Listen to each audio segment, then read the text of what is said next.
এই ভিডিওটা এবং এই ভিডিও শেষ হওয়া পর্যন্ত একটু থাকো, ভিডিওটাকে একটু দেখো।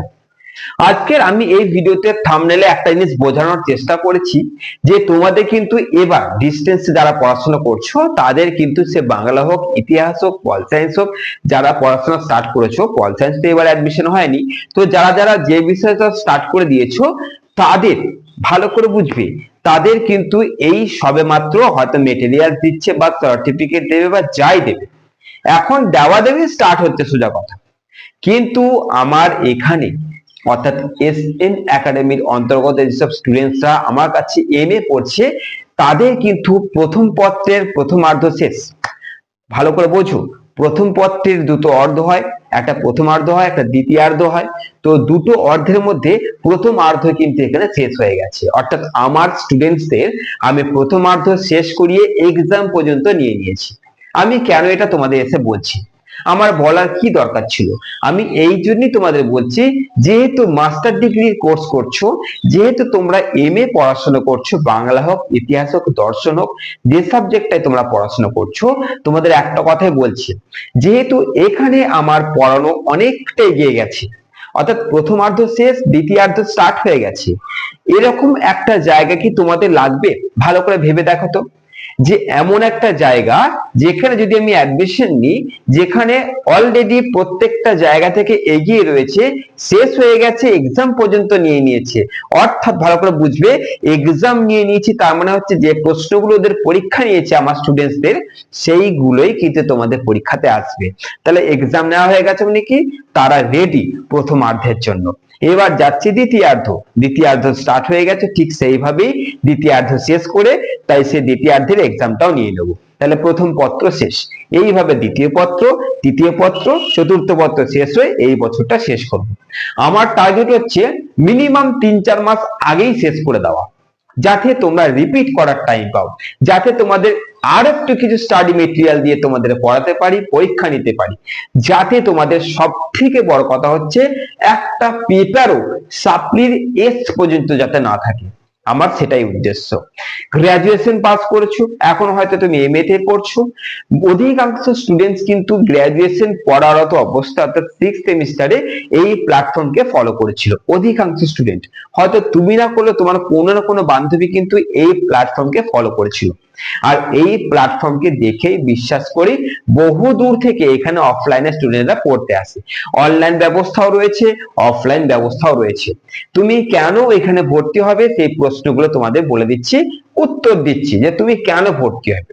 প্রথম কথা হচ্ছে, আমি আমার স্টুডেন্টসদেরকে প্রত্যেকটা স্টুডেন্টসদের থেকে এগিয়ে রাখি, এটা আমার প্রথম প্রায়োরিটি, এটাই আমার প্রথম কাজ। প্রত্যেক স্টুডেন্টস তাদের থেকে আমি আমার স্টুডেন্টগুলোকে এগিয়ে রাখি, এটাই আমার কাজ, এবং সেটা আমার হয়ে গেছে। প্রথমার্ধ শেষ মানে বুঝতে পারছো তারা কতটা এগিয়ে গেল। 2 নম্বর, তুমি এখানে কেন ভর্তি হবে? প্রথম তো ভর্তি হবে এই জন্য যে আমি ভর্তি হলেই অনেকটা এগিয়ে যাব। 2 নম্বর, তুমি কেন ভর্তি হবে? এখানকার নোটস আমি নিজে তৈরি করি, আমি যখন তৈরি করি তখন মনে করি আমি অ্যাজ এ স্টুডেন্ট হিসেবে কেমন নোট আমার দরকার, যেরকম নোটটা পড়লে আমি আরামসে গিয়ে পরীক্ষা দিয়ে আসতে পারবো। কোনো কঠিন ভাষা থাকবে না, কোন রকম বিরাট গাদা গোচ্ছেন সাল থাকবে না, বড় বড় কঠিন কঠিন বৈজ্ঞানিক দার্শনিকের নাম থাকবে না, খুব কম, যেটুকু না হলেই নয় সেইটুকু দিয়ে এবং নিজের ভাষায় সহজ সরল পদ্ধতিতে নোটস লেখানো হয় আমার এখানে। 3 নম্বর, তুমি এখানে কেন ভর্তি হবে? তুমি ধরো অ্যাডমিশন নিয়ে নিলে, কোনো একটা দিন ক্লাস করতে পারলে না, সেই দিনে কিন্তু তোমার কাছে আমি নোট পাঠিয়ে দেবো, অর্থাৎ তুমি ক্লাস করতে পারো আর না পারো তোমার কাছে নোটস চলে যাবে। 4 নম্বর, তুমি কেন এখানে ভর্তি হবে?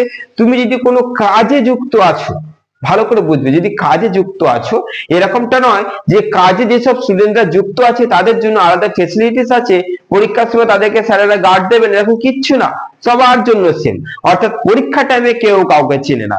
কিন্তু এইখানে কি করা হয়েছে, যারা কাজ করতে করতে এমএটা পড়াশোনা করছো তাদের জন্য তো সব থেকে বড় সুবিধা রয়েছে যে তোমরা কাজ যেমন করে করছো করবে, এবং প্রতি সপ্তাহে যখন যখন ক্লাস হবে ঠিক সেই টাইমে তোমার কাছে নোটসটা পৌঁছে যাচ্ছে, এবং প্রতি রবিবার ছুটির দিন সেই নোটস গুলো আমি তোমাদের পড়িয়ে দেবো। অর্থাৎ যারা যারা কর্মরত অবস্থায় ভর্তি হবে তাদের সেই দিন অর্থাৎ প্রত্যেক রবিবার বুঝিয়ে দেওয়া হলো, তাহলে তাদের কোনো কোনো ক্লাস অফ গেল না, বোঝানো হয়ে গেল, এবং তাদের সব থেকে বড় কথা নোটটা প্রতি সপ্তাহে পেয়ে যাচ্ছে, যে আজকে আমি কাজ করছি কিন্তু নোটটা চলে এলো, তাহলে তার কামাইটাও হলো না। তুমি তারপরে কেন ভর্তি হবে? কারণ নোটস দেওয়ার পর নোটটাকে বুঝিয়ে দেওয়া হচ্ছে, ভালো করে বুঝিয়ে দেবো। তারপরেও তুমি কেন ভর্তি হবে? বুঝিয়ে দেওয়ার পর আমি তোমাদের কিন্তু পড়া ধরবো, যে জিনিসটা এখন বিলুপ্ত হয়ে গেছে, পড়া ধরাধরিটা অনেক জায়গাতে উঠে গেছে। আমি তোমাদের প্রত্যেকটা নোট পড়া ধরবো। তারপরে কেন ভর্তি হবে? আমার এখানে নিয়ম আছে, যেসব স্টুডেন্টরা পড়তে আসবে এসে তারা আগে পড়া দেবে আগের দিনের, তারপরে তাদের নোট লেখাবো, নচেত লেখাবো না, তারা বাড়ি চলে যাবে।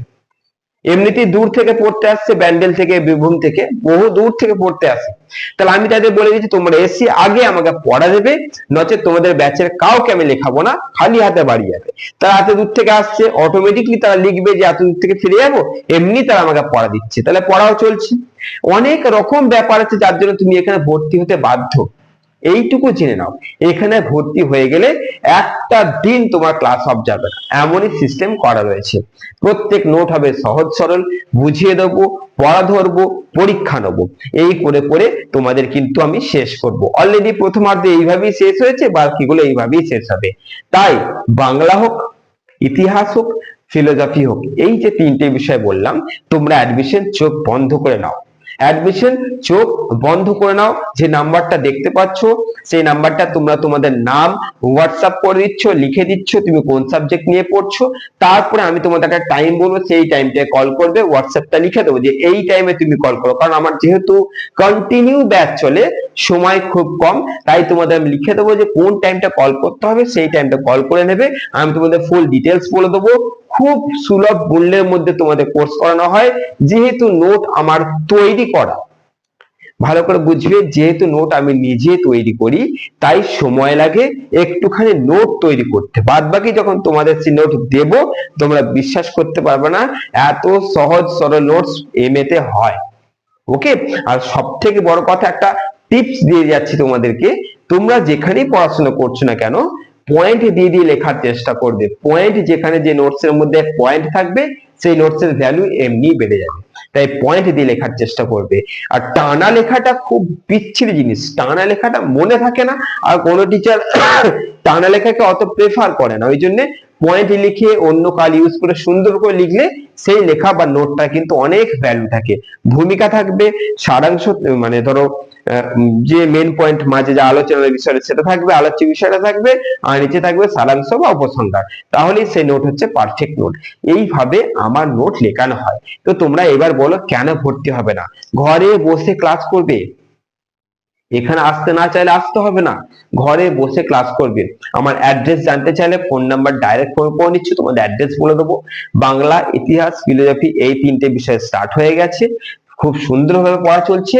তোমরা যদি অ্যাডমিশন নিতে চাও, আমি বলে দিচ্ছি কি করতে হবে, আর বেশি কথা বলবো না।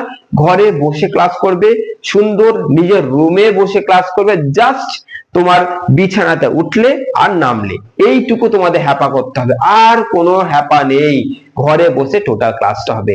তুমি অফলাইনে করতে চাইলে তাও ব্যবস্থা আছে, তুমি অফলাইনে চলে আসবে, কারণ অনেক স্টুডেন্ট অফলাইনে এসেও ক্লাস করছে, অফলাইনে আসতে পারো, তুমি অনলাইনেও ক্লাস করতে পারো। ওকে, তো কোনো অসুবিধা নাই।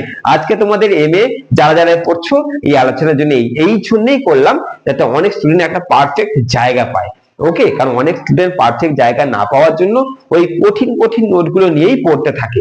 তোমাদের এখানে ভর্তি হয়ে গেলে আর কোনো চিন্তা নেই, বাকিটা আমার উপরে ছেড়ে দিচ্ছ।